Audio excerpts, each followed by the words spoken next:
there's something inside us. Has it always been this way? Since the beginning of recorded history, humanity has harbored a set of innate desires, ancient dreams that go beyond mere survival.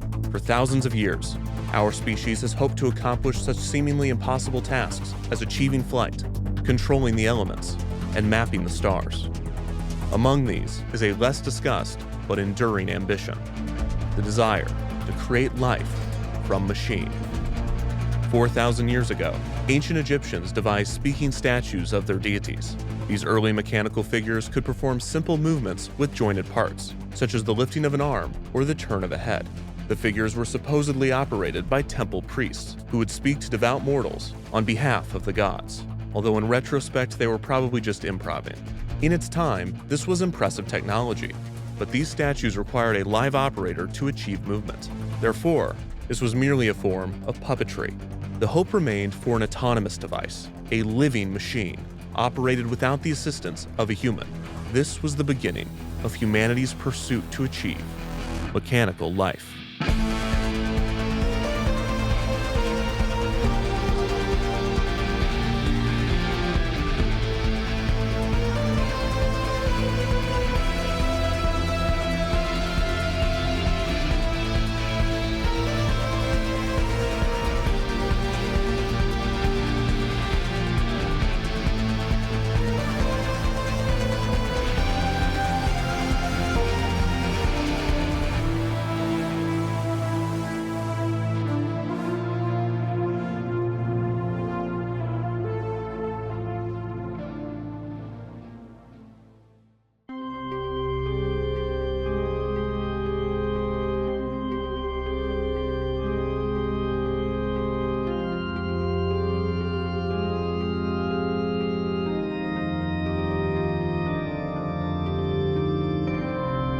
The concept of a living machine appeared in legends far before the technology existed to support it. In the 8th century BCE, the Iliad, credited to the poet Homer, featured stories of Hephaestus, god of artisans and fire, who crafted automated tools, including female servants made of gold who had the ability to reason. Many credit Homer with introducing the Greek word automaton, which would become the Latin word automaton. Defined simply as self-moving, the term soon took on a more specific meaning, that of a moving mechanical device, meant to resemble and imitate a living organism. The idea of automatons began to appear in texts all around the world, seemingly independent of one another. In the 5th century BCE, Chinese philosopher Li Yuko was credited with writing a fictional story featuring an automaton. In the tale, a skilled craftsman showcased his creation, an impressive mechanical man, to King Mu of Chou. The automaton could talk, sing, walk, and dance, but the most frightening feature that it had was game. The mechanical man flirted with the king's courtesans, enraging him. To defuse the situation, the craftsman opened the automaton and began disassembling him. He invited the king to do the same, and as he examined the body made of wood, glue, and strings, the king remarked, quote, "Could it be possible that human skill can produce something that can match what is created by heaven and earth?" Other philosophers saw promise in automatons. Aristotle, for instance, theorized that, quote, "If every instrument could accomplish its own work, chief workmen would not want servants, nor master slaves," implying that if automatons were skilled and abundant, they could constitute a majority of the workforce. While philosophers pondered the implications of automatons, their existence was becoming more of a possibility as technology progressed. Machines were becoming more detailed and precise, specifically those used in timekeeping and astronomy. Still, the prospect of creating a mechanical human, let alone a convincing one, was out of reach. The human body is large and heavy, but it has the ability to move in slow, smooth, and subtle ways. This makes it particularly difficult to replicate, especially with ancient machinery. However, there was one class of animal that made for a more achievable automaton: birds. To the human eye, birds move in a sharp, mechanical fashion, and their small form made their construction achievable. There are several stories of fabricated birds in ancient China and Greece, but the first true bird automaton might have been invented in the 5th century BCE by the mathematician Archytas. According to some sources, the wooden bird was able to fly several hundred meters on its own, through the use of an internal balloon that was filled with compressed air or steam. When released, the bird would be launched, possibly on a wire, with the escaping gas propelling the bird down the line. More realistic interpretations of the device argue that if Archytas did create the bird, it likely utilized a hidden counterweight. When the compressed air was released, the bird became lighter, causing the counterweight to fall and the bird to fly to a higher branch in a tree. Regardless of how the bird functioned, it was not being puppeteered by a human. It was moving on its own accord. It was an automaton, one of, if not the first, of its kind. Over the next millennia, automata progressed alongside mechanics. In 50 AD, Hero of Alexandria published several descriptions of mechanical birds and miniature human figures. 8 centuries later, the Banu Musa brothers published the Book of Ingenious Devices, a work filled with descriptions of ingenious automata. In 1206, Ismail al-Jazari published the Book of Knowledge of Ingenious Mechanical Devices, which built off of the Banu Musa brothers' work, and introduced a new device, the elephant clock. This famous clock, timed with a bucket slowly sinking into a pool of water, featured multiple animated figures which would perform every half hour. Al-Jazari's book also detailed several servant automatons and even a mechanical band. In the late 13th century, the advent of the fully mechanical clock resulted in a surge in mechanical figures. Beautiful, complex timekeepers were installed in cathedrals and palaces, often featuring human and animal figures springing to life to signify the arrival of an interval of time. The Renaissance also brought forth a host of mechanical innovations. Leonardo da Vinci designed several automatons, including a lion who could walk and a knight who could move multiple limbs. In the 17th century, French philosopher René Descartes was rumored to have designed automatons, including the unverifiable rumor that he had constructed one of a small child as a replacement for his young daughter, who had died of scarlet fever at the age of 5. While it is not known whether it was actually built, this is one of the first mentions of automata being used not simply to create life, but to resurrect it. In his writings, Descartes often grappled with the concept of automata, not simply speculating that machines could be made to appear as living organisms, but theorizing that living organisms might function no differently than machines. He believed that a perfect automata of an animal would be indistinguishable from a real one. Descartes attempted to clarify in his argument that humans could never be fully replicated, outlining a test to distinguish man from machine. In this same discourse, Descartes coined his most famous idea, Je pense donc je suis, or in English, I think, therefore I am. Living during the Inquisition, Descartes' writings on existentialism were radical and dangerous, and after hearing of Galileo's conviction by the Roman Catholic Church, Descartes chose to abandon publishing additional ideas on the subject. Descartes' writings on the line between man and machine would become even more relevant in the next century, as the true age of automatons was about to begin. In 1738, French inventor Jacques de Vaucanson would set up an attraction in a grand showroom in Paris. Charging a fee to small groups, Vaucanson would present a new invention, an automaton unlike any the world had seen. Resembling Antoine Koissavau's marble statue, the flute-playing shepherd, Vaucanson's automaton was 5.5 feet tall, and it sat atop a 4.5-foot tall pedestal. Powered by weights, the shepherd could not only move, but it could perform, playing 12 different melodies on the flute. The instrument was not an illusion. The flute player blew air into a real flute, changing its fingering, mouth position, and wind speed to accurately play the music.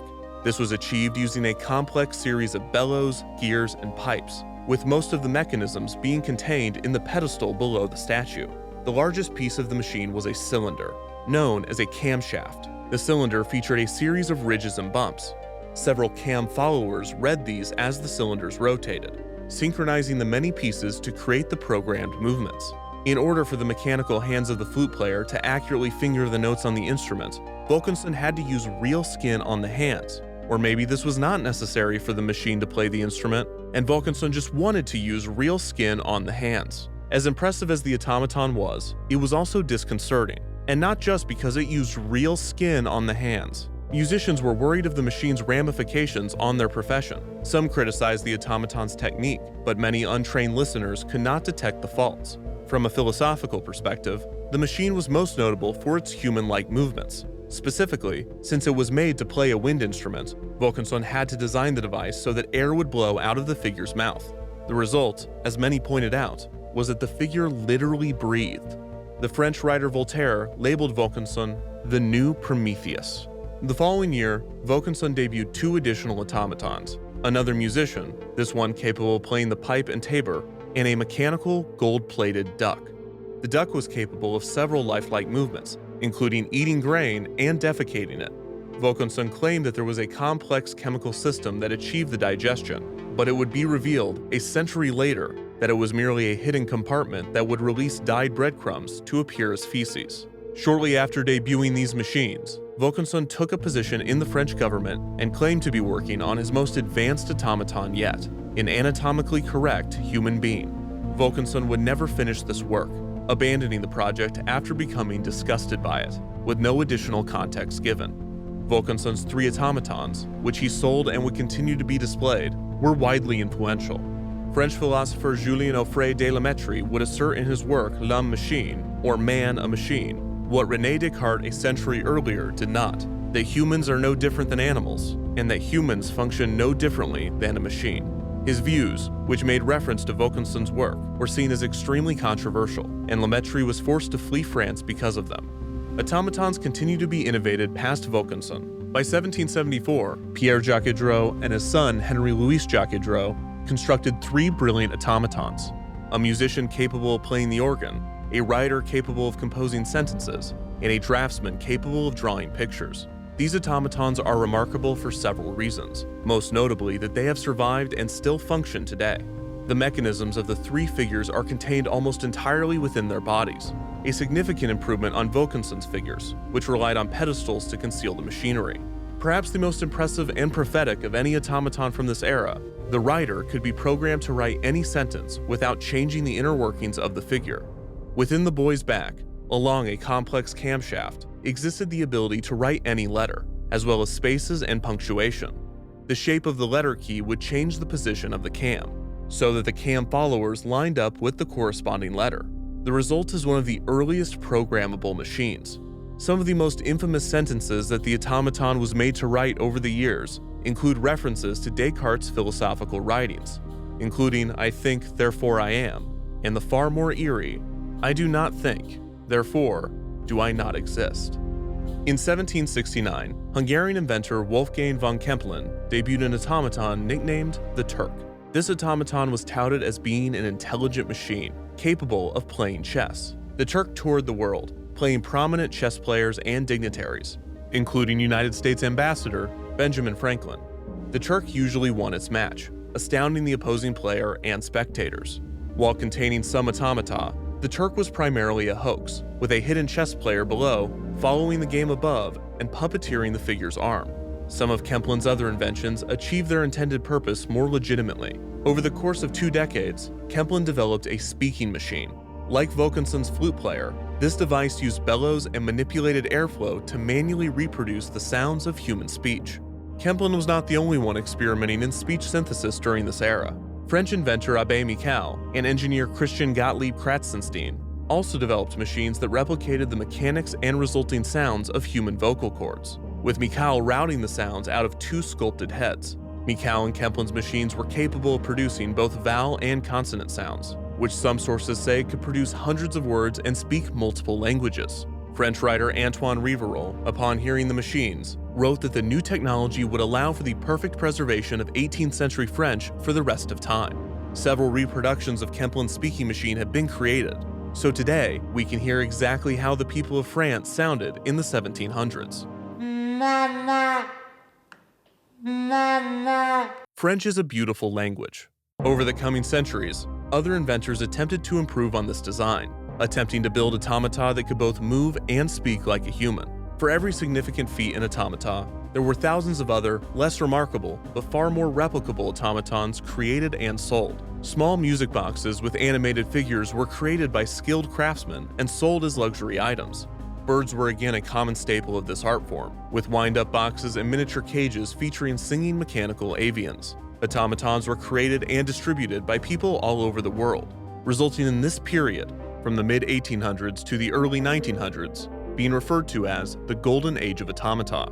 While the volume of mechanical figures would peak during this period, the complexity and innovation of the 18th century was rarely matched. In many ways, this age of automaton innovation had been ushered out by the Industrial Revolution. As journalist Gabby Wood explained, quote, "Makers of automata turned away from constructing curiosity in order to design the machines that would replace human labor. Apart from a few scattered attempts at making these industrial devices appear human, such as Diedrich's Steam Man, automaton innovations ceased. But this was not the end of humanity's pursuit for mechanical life, as the definition of automaton was soon given an additional qualifier: a moving mechanical device meant to resemble and imitate a living being without the use of electricity. In the late 19th century, humanity began the decades-long transition to a world based on electricity. This transformed practically every aspect of human existence, and it resulted in a class of inventions that appeared as miracles to the public. The electric age was dominated by two names, Nikola Tesla and Thomas Edison. Edison's electromechanical inventions would have an enormous impact on the future of automata, but the most immediate impact he would have on living machines was the invention of the phonograph, a device capable of recording and playing back sound. In 1877, the same year that Edison invented the machine, he began contemplating its commercial uses, speculating how it might be integrated into children's toys. Over a decade later, Edison hired a manufacturer to create and distribute a talking doll. This small figure had a miniature phonograph placed inside, with cylindrical wax records. When a child turned the crank, a voice would emit from inside of the doll, singing one of 12 songs. Some of these records have been preserved, and recently, the contents have been reproduced.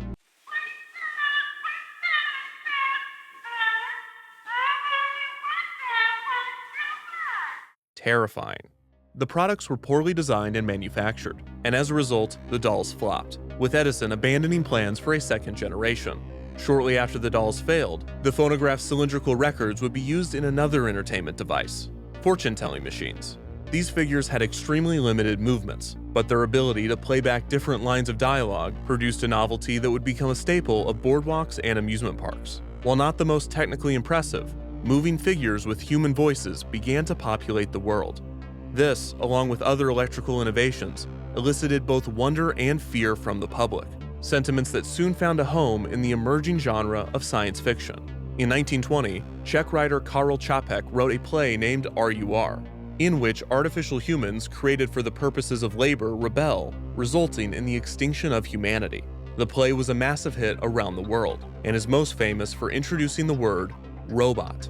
The play instilled a fear in the public of an apocalyptic robotic uprising, as well as further worries of intelligent machines displacing humans in the workforce.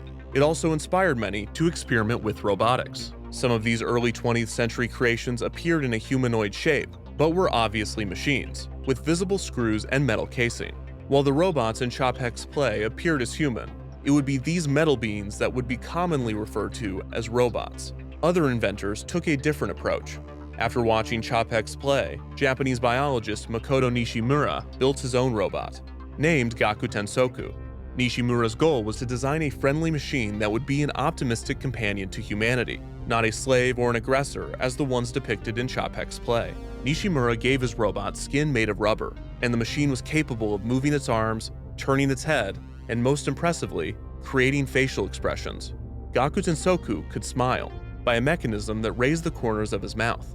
This type of machine, that was wrapped in an artificial skin and made to appear as a human, would be more commonly referred to as an android. Robots and androids appeared frequently in media, but infrequently in reality over the coming decades. They were most often built to showcase a specific technology, not as an end product themselves. The creation of new, non-electric mechanical automatons was rare, and the surviving pieces had become antiques, fetching high prices from wealthy collectors. The products of a once thriving art form now sat, often frozen, in museums and antique stores throughout the world, a reminder of the promise of mechanical life, now seen by many as the limit. But it was in one of these antique stores that the next step in the search for a living machine would begin.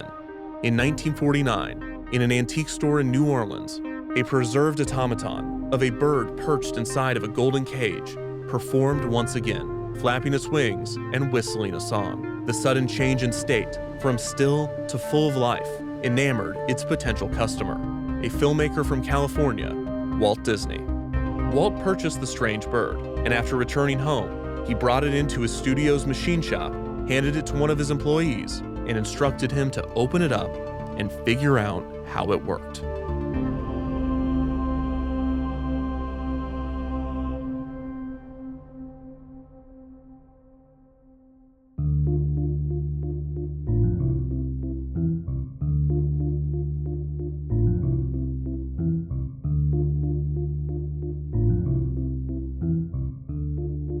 At 47 years old, famed cartoonist Walt Disney was beginning to lose his passion for animation. The 1940s had been a tumultuous decade at his studio. The animator strike in 1941, the struggles during World War II, and the mixed reception to the studio's recent films had caused Walt to become disillusioned with the medium that had made him a household name. Adding to this discontentment, Walt was forced to quit the sport of polo after suffering a severe injury in 1938, depriving him of the hobby that he enjoyed outside of the studio. As a result, Walt was forced to redirect his energy toward new passions, and he began to gravitate toward one specific fascination: trains.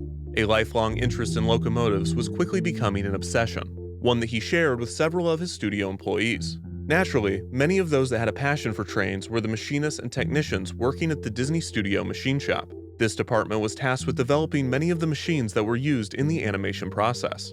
In the late 1940s, Walt began to spend more time at the machine shop, discussing his growing collection of model trains with his new friends/employees.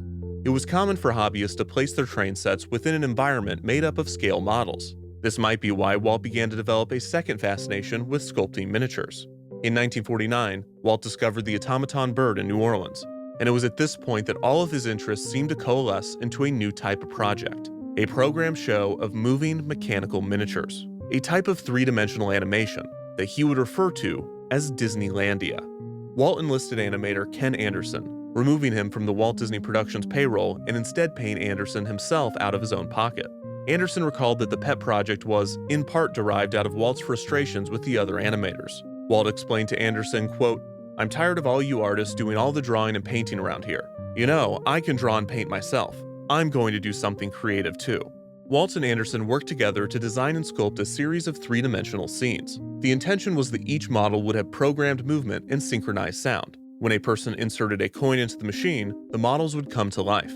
The concepts that Walt and Anderson developed all had a similar style and tone, with the exhibits all featuring elements of nostalgia or Americana, with both Disney films and Norman Rockwell paintings serving as inspiration.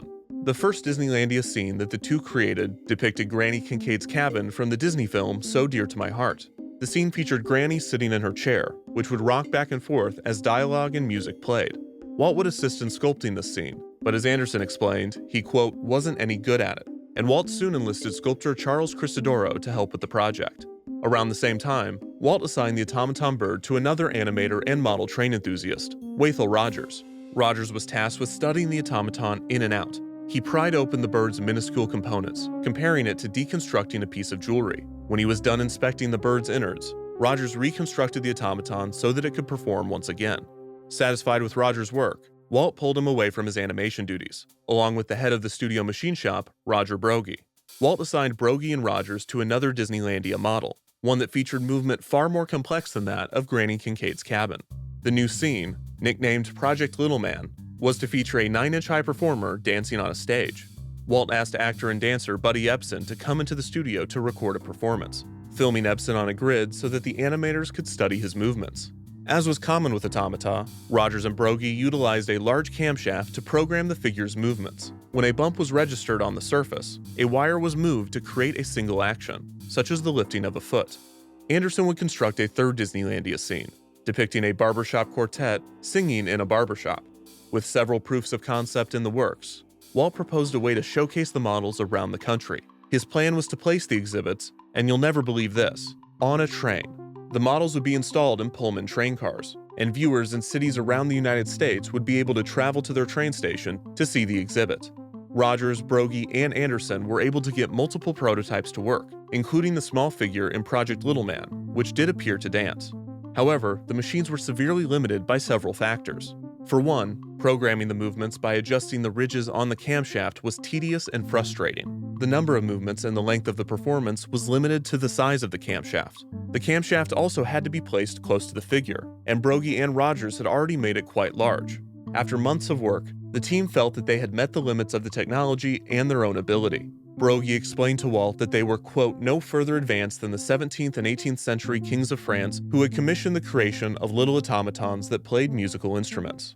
It was an unfortunate reality. You will never do anything better than an 18th century monk when you have a TV in your house. Even if Rogers and Broggie had dedicated the time necessary to master the craft of automata, the complexity of Walt's request was simply not achievable within the medium.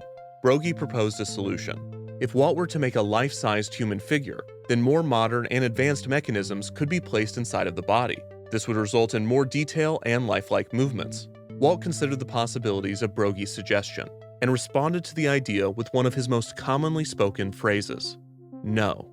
The point of the miniatures, according to Walt, was that they are cute. They were magical because they were small. Making them life-size would defeat the purpose of the exhibits. Besides, it was determined that the project was far too expensive, as the income generated by the coin-operated machines would not offset the projected maintenance costs. This might have been more demoralizing to Walt if he was not already working on another project, one with a similar tone, similar goals, and soon, a similar name to Disneylandia. It was to be an amusement park with elaborate themed environments and immersive storytelling. Walt had been dreaming of a place like it for years because he wanted to create a place where parents and children could have fun together, and/or he wanted another, bigger train. Disneyland Park opened on July 17, 1955. The theme park was designed by WED Enterprises, a new company that Walt had staffed mainly by poaching employees from his studio. Several of these artists and engineers were those that had been recruited to work on Disneylandia, including Anderson, Brogy, and Rogers. These designers would eventually be given the unique title of Imagineer. Over several years, Walt and the Imagineers worked diligently, designing a theme park unlike the world had ever seen. When guests first entered Disneyland, they were able to wander through nostalgic environments and ride unique attractions. They would also have the opportunity to interact with classic Disney characters, such as Mickey Mouse, Minnie Mouse, Black Bart, the Phantom of the Opera, the Main Street Monkey, Aunt Jemima, and Goofy. Along with these costumed characters, guests would encounter several mechanical characters throughout their Disneyland day. In Fantasyland, dark rides themed to Disney's animated films featured simple animated figures. These characters had minimal looped movement, and each was seen only briefly as the ride vehicles whipped around the track. In Frontierland, along the shores of the rivers of America, a Native American village featured multiple animated human figures, including a chief mounted on a horse. This figure was capable of raising its arm to guests as they passed by on the riverboat. But by far the most impressive examples of mechanical life in early Disneyland could be found on a single ride in Adventureland, the Jungle Cruise. Since the earliest concepts of the park, Walt had envisioned a boat ride themed to the dense river jungles of the world. Originally, Walt wanted actual wild animals to live on the shores of the attraction, but abandoned the concept because of its logistical hurdles and guest-killing potential. Instead, Walt and the Imagineers opted to build detailed figures capable of movement. Unlike the exaggerated animal designs found in Disney's famous animations, the Jungle Cruise animals were carefully sculpted and painted to appear as real animals, and the mechanisms held within them assisted in this illusion. These animals could wiggle, lunge, nod, chomp, and bite, and chew, and chomp, and bite. The way in which these figures moved was less precise than the detailed cam work of the Disneylandia figures, but what the animals lacked in complexity, they made up for in size and creative staging. The most common mechanisms found in the Jungle Cruise animals were cams and levers and cranks and sliders. Both have the ability to turn rotary motion into linear motion, allowing for a constant short program to be looped indefinitely. Many of the attraction's land animals contained all of their mechanisms internally and could be seen in full view. Others, such as the original giraffes, cheated a bit. Only the long necks and heads of the animals could be seen peeking out above the foliage, while the mechanisms below were hidden by the brush. A similar example of this staging could be found in the rhino scene, in which two baby rhinos ran around and played. This was accomplished by only building the top half of each animal, allowing the bottom half to contain wheels that would run along a track. The most unique mechanisms of the Jungle Cruise were not found within the ride's jungle, but rather, they were submerged in the attraction's river. To allow guests to have close encounters with several semi-aquatic animals, large metal structures were constructed and installed before the river was filled. In order for hippos to emerge from beneath the water, the sculpted figures were attached to metal carriages that accordioned up, enough for the figure to go from completely submerged to visible above the waterline. The ride skipper would shoot the hippos with a gun loaded with blanks, one of the first examples of a machine being used to simulate both life and death. This famous scene would have been very interesting in the version of the ride where this was a real animal. Some lucky guests even got to witness Walt Disney fire the gun at the mechanical figure, a bespoke experience in which you could visit Disneyland and see Walt Disney fire a gun. Well, there's a beat the Aztecs never heard of. It would be like going to Walgreens and seeing Charles R. Walgreen fire a gun. Other aquatic figures included the charging crocodiles, which rolled along a hidden looping track. These clever illusions resulted in an attraction that was full of animal life. As a result, the Jungle Cruise was seen as Disneyland's most impressive attraction when the park debuted. In the years following Disneyland's opening, the Imagineers would add more exotic animals to the Jungle Cruise, as well as populate Frontierland's wilderness with similar creatures native to North America. The area's train ride, the Rainbow Caverns Mine Train, was updated to the new Mine Train Through Nature's Wonderland, which featured scenes of elk fighting, beavers building dams, and bears scratching on a tree. The area also featured figures in the water, including fish jumping out of the river and bears swimming and eating fish. The plussing of both the Jungle Cruise and the Mine Train were led by Mark Davis, an animator that Walt was consistently recruiting to work on Disney attractions. Davis was exceptionally gifted in his ability to turn simple movements into realistic and often humorous scenes. While Disneyland's environments were coming to life with a plethora of artificial animals, Walt began to explore new concepts for attractions in which mechanical humans would be the star. Throughout the late 1950s, 2 new themed areas were being considered for Disneyland. Both of these would be additions to Main Street USA, and both would feature shows starring animated human figures as their primary attraction. One proposal, named Liberty Street, would have been themed to colonial America. The main attraction of this area was to be a show named One Nation Under God, that would include the Hall of Presidents, a stage in which figures of every US president would come to life. Another proposed annex of Main Street was named Edison Square. This area would have been focused on the emergence of electricity, juxtaposing Main Street's nostalgic gas lamps with a street full of electric lights. The main attraction of Edison Square would have been Harnessing the Lightning. This show would have tracked the progress of electricity throughout the 20th century, focusing on multiple scenes of a family demonstrating advances in household appliances. The challenge with both attractions would be animating the life-sized human figures. The Imagineers were aware of the mechanical limitations, and both shows were planned with limited movement in mind. Both One Nation Under God and Harnessing the Lightning would utilize dynamic lighting, so that not every animated figure was visible at once. This would allow each character to be revealed throughout a sequence, cutting down on the amount of time that a guest could see a figure's animation loop.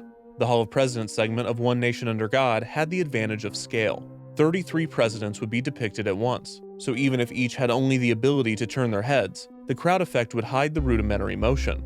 Harnessing the Lightning would have had guests walk from room to room between acts, and each act would have been short, around 3 minutes each. The characters would have been staged to hold household appliances, which would allow them to perform machine-like movements while still appearing human. To further help with the illusion, Imagineer John Hench suggested that the humans be depicted in a caricaturized style, to prevent them from coming across as lifeless. These solutions would help to sell the illusion of life, even if the show were to use mechanisms as crude as those found on the Jungle Cruise. Still, this was a compromise to Walt's vision for both shows, and despite the Imagineers dedicating years of work to both Liberty Street and Edison Square, neither concept would come to fruition. Instead, Walt focused the park's funds and the Imagineers' energy on other expansions, such as a major addition to the Tomorrowland section of the park. But the idea of attractions with human figures lingered. The technology just wasn't there. At least, not yet. What happened next is a bit uncertain.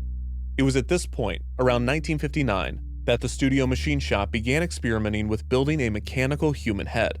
The first head to be created was of a man of Chinese descent. There are 3 theories as to why this occurred. In the most popular account of events, Walt walked into the Studio Machine Shop one day with a new idea, another new themed area for Main Street USA. He said, quote, "Look, I want to have a Chinese restaurant at the park. Out in the lobby will be an old Chinese fellow like Confucius. Not an actor, but a figure made out of plastic. Now the customers will ask him questions, and he'll reply with words of wisdom." While at first this seems random, fortune-telling machines were abundant, and a few were already in Disneyland. Fortune-telling machines often depicted Confucius or another Eastern philosopher, so the idea of a Chinatown with a fortune-telling Confucius could be a natural evolution of this common fixture of amusement parks. The second theory is that machinist Jack Gladish was experimenting with a talking head in the Studio Machine Shop, either as his own personal project, or because Walt had assigned it to him in preparation for one of the complex shows in development. According to historian Todd James Pierce, Gladish built a functioning prototype skull. However, when it came time to place the fake skin on the head, the latex material did not fit properly around the eyes. The figure appeared to them to be of Chinese descent, and so Gladish and the machine shop decided to proceed with the imperfection and pretend as though it was purposeful. After presenting it to Walt, the Chinatown concept was invented to support the team's progress on the figure. The third theory as to why a Chinese head was developed is that Disneyland was simply missing something. It already had caricatures and fear-based depictions of Africans and Native Americans, but it had no such material for the people of Asia. Therefore, a Chinese figure was developed to address this racist omission, as in an omission of racism, not an omission that was racist. Regardless of the reason, a mechanical figure was designed for a proposed Chinese restaurant. The theory that Roger Broggie had proposed almost a decade prior was turning out to be correct. A larger figure did indeed allow for more lifelike movement. The machine shop was able to fit multiple solenoids inside of the mechanical head. A solenoid is an electromagnetic mechanism created by winding a copper wire into a coil. When electricity passes through the wire, a magnetic field is created, pulling the plunger into the coil. When the current is interrupted, a spring returns the plunger to its resting position. The benefit of solenoids are that they are small, fast, and easily controlled with electricity. The downside is that their load capacity is limited, making them less suitable for lifting heavy objects compared to other methods. For the mechanical head, this was not an issue, as the solenoids would be used for simple, small movements, such as the opening of the mouth or the raising of the cheeks. Walt wanted realism out of the head from the beginning, suggesting specific facial expressions and complex mouth movements. Walt explained to the team, quote, "You know they've done this in Europe for hundreds of years. If they've done this well, we can do things now much better." He instructed the team to watch television with the sound turned off, in order to study the way that people's mouths moved when they spoke. Wathel Rogers recalled, quote, "You could always tell who was working on the job. They never looked at your eyes when you were talking to them, always at your mouth."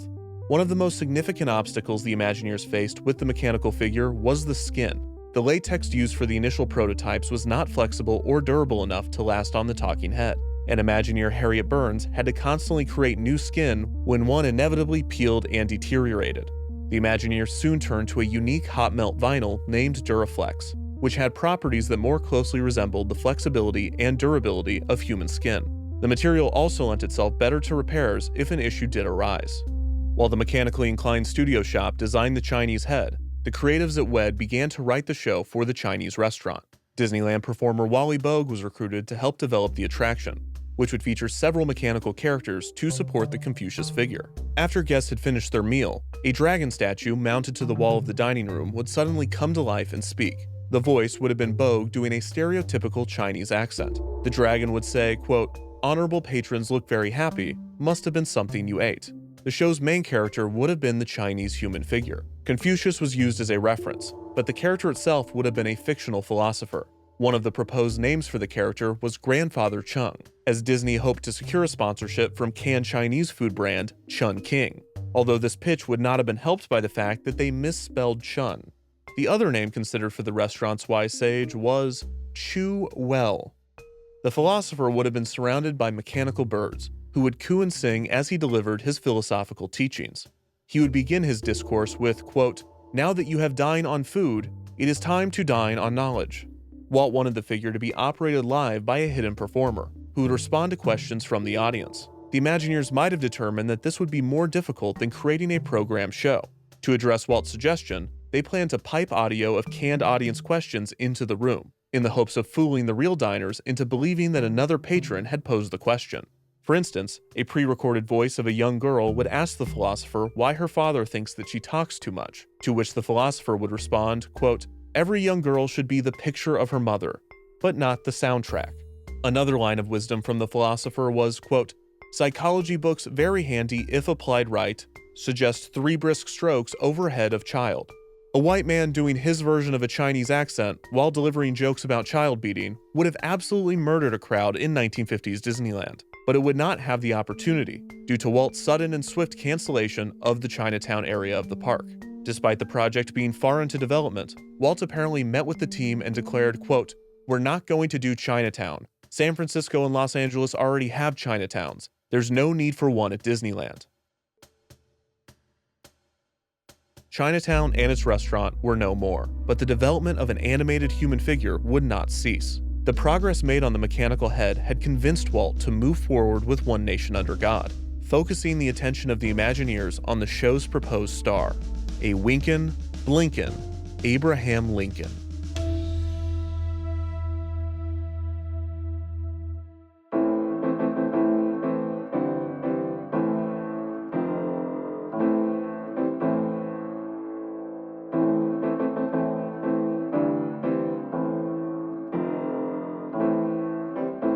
In 1860, sculptor Leonard Wells Vogt convinced the Republican nominee for president, Abraham Lincoln, to visit his studio in Chicago. Lincoln agreed to allow Vogt to create a life mask, a plaster cast of his head and face. This was a common practice at the time, and the most accurate method of capturing the likenesses of prominent figures for use in busts and sculptures. Vogt applied the thick plaster to Lincoln's face, waited 1 hour, and then asked him to remove the mold. Lincoln took hold of the mask and began peeling it off his skin. The unique shape of Lincoln's cheekbones made the removal difficult, and several hairs that caught in the mold had to be pulled before the mask could be taken off. Despite this, the mask was clean and in one piece. Vogt was now in possession of the only life mask of the man that would soon become the 16th president and one of the most prominent figures in American history. Vogt would send a copy of the cast to his son's art teacher, John Leon Jerome, in Paris, who gave it to another sculptor, Truman H. Bartlett. Vogt would give the original cast to his son, who would give it to his friend, Wyatt Eaton. Years later, magazine editor Richard Watson Gilder would raise money through his subscribers to buy the cast from Eaton to donate to the National Museum. As a perk, each subscriber would receive a casting from the original. Over the next 75 years, casts would be circulated and duplicated, bought and sold, until eventually, one landed in the hands of Los Angeles-based wax museum owner, Catherine Stuber. Around 1960, Stuber was approached by a Disney artist named Blaine Gibson. Gibson was a sculptor himself, and he was very interested in Lincoln's life mask, as well as the process that Stuber used to create her figures. Stuber was hesitant, assuming that Walt Disney was going to create a wax museum in Disneyland. She told Gibson, quote, "If I tell you all this stuff, you're going to compete with me." Gibson eased her concerns. Walt was not interested in creating a wax museum with the Lincoln mask. He was interested in something much different. The advancements on the mechanical heads had rekindled the development of the One Nation Under God show and the Hall of Presidents. Walt hired James Alger, a documentarian who directed Disney's True Life Adventure series, to draft a script for the show. Alger wrote and recorded a 32-minute narration for the proposed attraction, and Walt began presenting it, along with several pieces of concept art, to potential sponsors. While the presentation was impressive, no company would agree to a partnership based on the script and drawings alone. Walt believed to secure financial support, he needed a prototype of one of the animated figures. Walt needed a functioning mechanical president. Walt briefly considered starting with George Washington or Teddy Roosevelt, but he instead chose to move forward with his favorite commander-in-chief. Walt Disney had developed an admiration for Abraham Lincoln at an early age, and his interest in the 16th president had followed him into adulthood. Walt was well read on Lincoln, and those close to him attested that his knowledge on the subject was impressive. It was no surprise that when given the opportunity to begin work on a single president, Walt chose Lincoln. The Imagineers started by constructing Lincoln's head, picking up where they had left off with the Chinese philosopher. Blaine Gibson sculpted the figure's face, using the life mask as reference. Skin was created, again using the Duraflex material, and glass eyes and false teeth were sourced to bring realism to the mechanical president. While sculptors and machinists worked on the physical construction of the figure, other members of the team began experimenting with an equally important element: a programming system. Up until this point, the talking heads created by the Imagineers had been operated live with joysticks and similar manual controls. Some of these control mechanisms were custom-built, utilizing technology that had been developed for aviation. Despite being state-of-the-art at the time, these controls were clunky and unreliable, and the method was only suitable for testing and demonstration. For One Nation Under God and other shows, the goal was to create an entire stage play that could be activated at the push of a button and played dozens of times per day. The Imagineers needed a way to record, store, and play back the figure's movements.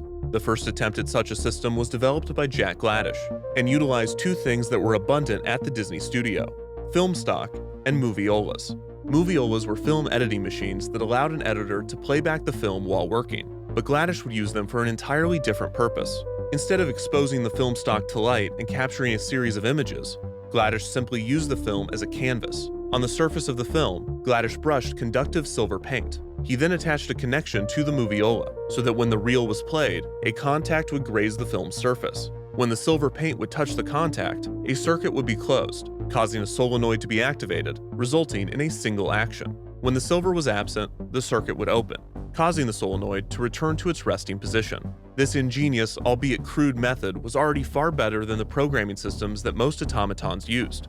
The duration of a camshaft program was only as long as it took for the cylinder to complete one rotation, while Gladish's film stock method could fit hundreds of feet of programmed information onto a single reel. Multiple shows could be created and swapped out by simply changing the reel of film, with no need to change the mechanisms of the animated figure. Unfortunately, the system also had plenty of issues.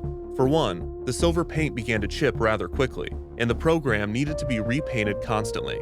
Second, this was not an efficient way to store information. Only 6 tracks of paint could be placed onto a single reel, meaning that only 6 movements could be programmed onto each moviola. Walt was constantly asking that Lincoln be capable of performing additional, complex movements, which meant more mechanisms, and therefore, more tracks needed to control them. If this method were to be used for Lincoln, an entire room of moviolas would need to be dedicated to the programming. If it were to be used for all of the presidents, an entire warehouse of moviolas would be required, each of which needed to be synchronized perfectly with one another every single show. Gladish's system was a huge step forward, but a more advanced system would still need to be developed for the attraction. Walt continued to request that additional nuances be installed in Lincoln's face, and as a result, the head was becoming quite heavy. This clashed with another of Walt's requests, that Lincoln would start each show seated and then rise from his chair to deliver a speech. Walt enlisted Mark Davis to work on the figure, having him focus on all of the mechanisms below the neck. Davis already had an interest in human anatomy, and after joining the team, he began studying prosthetic technology. Davis recalled that, quote, "It was the British who had done the most work on prosthetics, how to make an artificial hand or an artificial leg, because Britain had been bombed so heavily that there were more people in need of that there than in other countries." Davis compiled his research into a booklet. This was filled with theories and sketches of how the team might accomplish animating Lincoln. Davis explained, quote, "It was rough, and the most terrible thing was that Walt wanted Lincoln to be pretty sophisticated. We didn't have the technology for it. I have a notebook that I did, how to build a mechanical man, and all of this was wrong. We weren't building a mechanical man, we were building an illusion of man. That took a while to soak into me, and into everybody else." In 1960, Walt began negotiating with major corporations to build Disney attractions at the 1964 New York World's Fair. This was an opportunity to showcase the talent of the Disney organization to East Coast audiences, and develop new technology for Disneyland using sponsorship money. Walt was interested in finding a sponsor for One Nation Under God, and debuting the attraction at the fair. However, the Imagineers informed him that the technology necessary to operate the entire Hall of Presidents show was at least 5 to 10 years away. Development continued on the animated figure, as Walt sought to secure partnerships for other attractions at the fair. At the same time, Walt and the Imagineers continued to make improvements to Disneyland. In early 1960, Disneyland management flagged the Pavilion restaurant as a venue in need of a refurbishment. Since the restaurant straddled Main Street USA and Adventureland, the theming was inconsistent throughout the dining space and the menu. To solve this, Walt tasked his Imagineers with creating a tea room themed to Polynesia. John Hench drew concept art of the space, and the art prominently featured birds in cages suspended above the heads of diners. Walt rejected the idea, believing that the birds would defecate in the guests' food.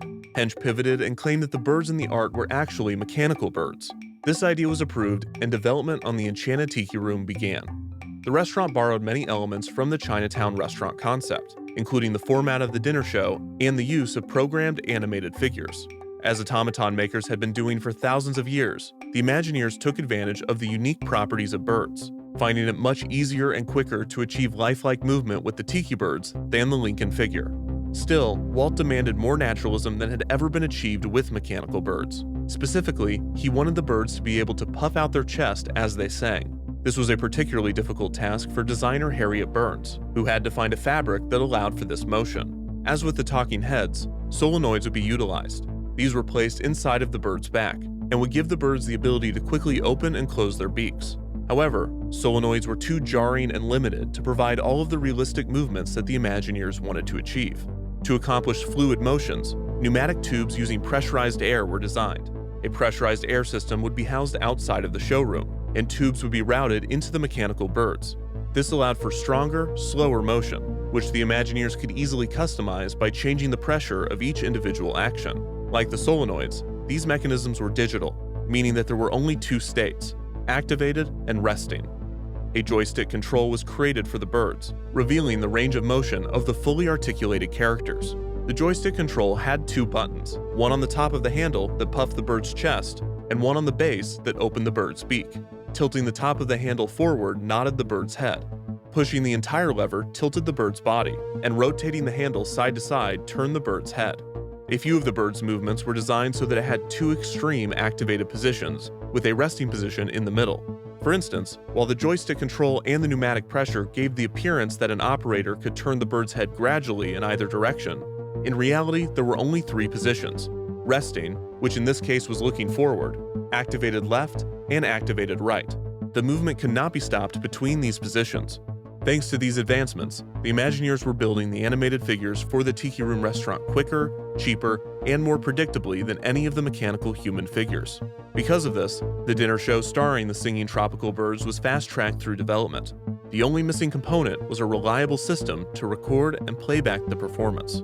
The necessary breakthrough finally came thanks to a unique collaboration between several departments at the Disney studio, with the sound engineers, electricians, and machinists working together to create a custom programming system for the figures. This new method controlled the animation, not with paint, but with sound tones. In order to understand how this worked, it is necessary to understand the basics of sound recording. Sound is produced by vibrations. Human ears have a thin layer of skin, referred to as the eardrum, that responds to these vibrations and converts them into electrical signals. These signals are sent to the brain, where they are processed as a sound. In order to replicate this process using a machine, a mechanical eardrum, known as a diaphragm, responds to the sound waves, and this movement is converted into an electrical signal. The electrical signal travels along a wire and to a recording head.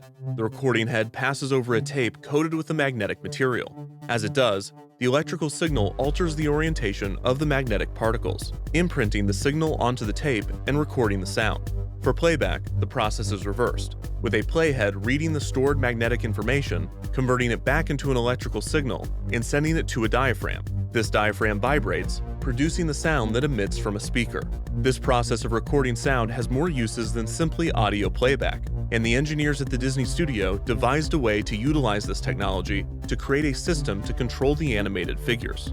Instead of using a microphone to capture sound waves and convert them into electrical signals, the live controls that the engineers were using, such as the joysticks, already controlled the figures using electrical signals.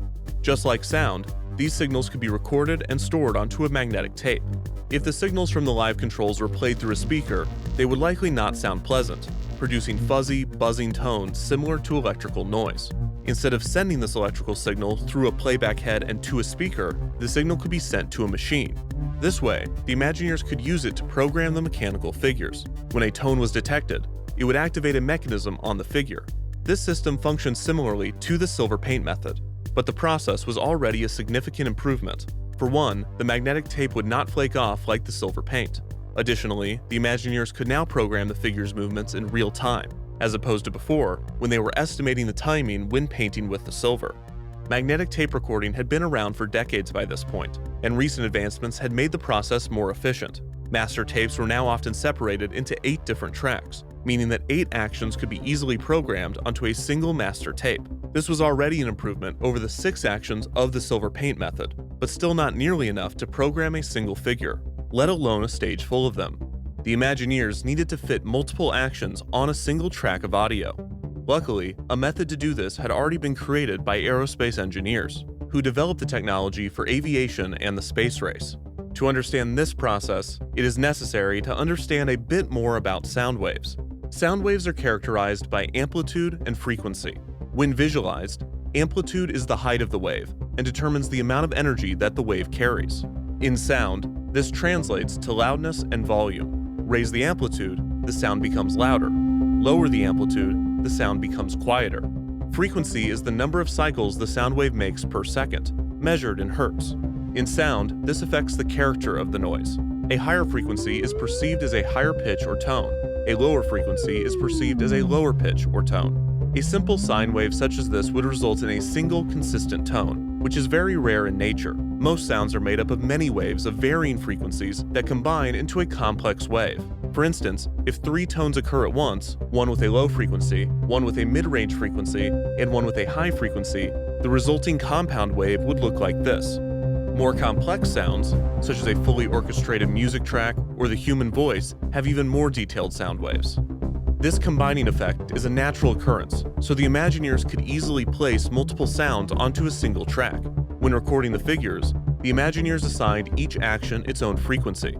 For instance, the tongue on the mechanical head might be controlled by a tone with a frequency of 350 Hz, while the corners of the mouth might be controlled by a tone of 400 Hz.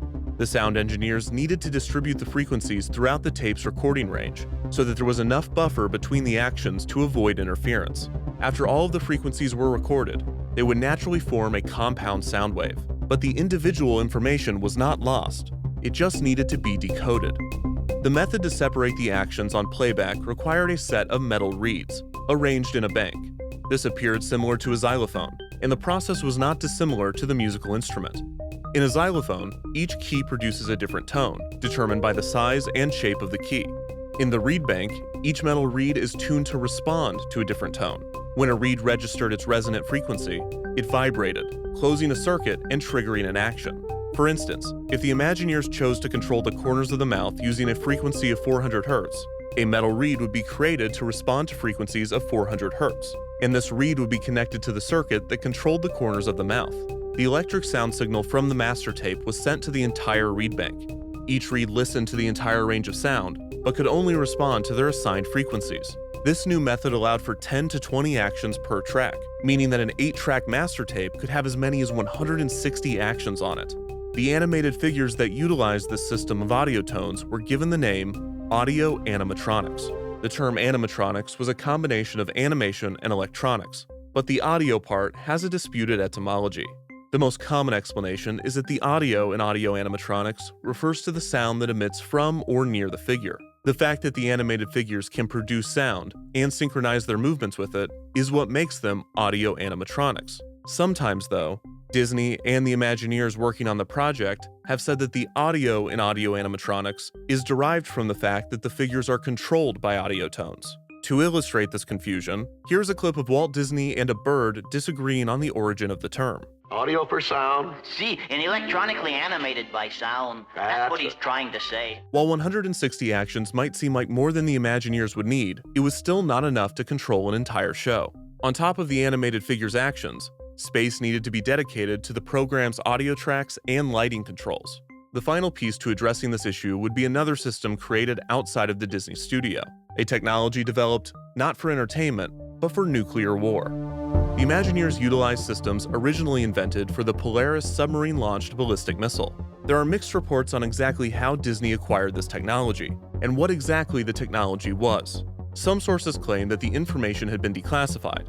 Some say that Walt purchased the patents from private companies, and a few imply that Walt might have been given the information by his internal contacts within the US government. That said, it was not a secret that Disney was utilizing technology developed for Polaris. In fact, the primary source that they used it at all was Walt himself, who explained in interviews that, quote, "If the government hadn't done all the research, it would have cost us a fortune to develop the system." This made for a great headline, but the exact technology borrowed from the nuclear missiles was more practical than it was compelling. Most reports indicate that the technology that derived from Polaris was a 14-track tape system. This nearly doubled the number of actions that could be used in a show. Finally, the system could handle the amount of programmable material that the Imagineers required. There was just one more feature needed to bring the animatronics, specifically Lincoln, to life. In order for the Lincoln animatronic to rise from his chair, hydraulics would be implemented into his frame. Hydraulics are mechanisms that use the pressure of fluid to achieve movements. This was the best option for heavy machinery, as unlike magnets or air pressure, hydraulic fluid does not noticeably compress when force is applied. Hydraulics would allow Lincoln to accomplish demanding tasks, such as standing up and lifting his arms. They also had another key advantage over solenoids and pneumatics. Hydraulics could perform continuous analog movements, while solenoid and pneumatic valves were only capable of binary or digital movements. Hydraulic valves could be made to stop at any point between its two extremes. This required a slight variation in the programming method. While the pneumatics and solenoids responded to the presence or absence of a tone, the hydraulics responded to a change in voltage. A resting position for each movement was determined, along with a corresponding resting voltage. When the voltage was increased, the mechanism would move in one direction in response. If the voltage stayed at that level, the mechanism would remain in that position. If the voltage was decreased, the mechanism would move in the opposite direction. The combination of these mechanisms, along with the complex programming method, made human animatronics feasible. Still, it was a daunting task to finish one. And while work continued on the Lincoln figure, the new programming system would be put to use in the Enchanted Tiki Room. Despite originally being designed as a dinner show, the Tiki Room had become so complicated and impressive that Walt felt it deserved to be its own attraction. The new show would feature 225 animated figures, including crooning birds, singing plants, and chanting totem poles. Even with hundreds of possible actions, the Imagineers still needed to get creative with the show's programming. The show's 4 hosts were given more actions and a wider range of movement than some of the background birds, and several characters shared programming with one another to save room on the tape. Of course, all of the complicated systems and delicate machinery were completely hidden from guests, and when the attraction debuted at Disneyland in June of 1963, it was pure magic. All the birds sing words and the flowers croon in the dinky, dinky, dinky, dinky, dinky room. The room came to life in a way that had never been seen before, and yet, this was only the beginning of what Audio-Animatronics could achieve.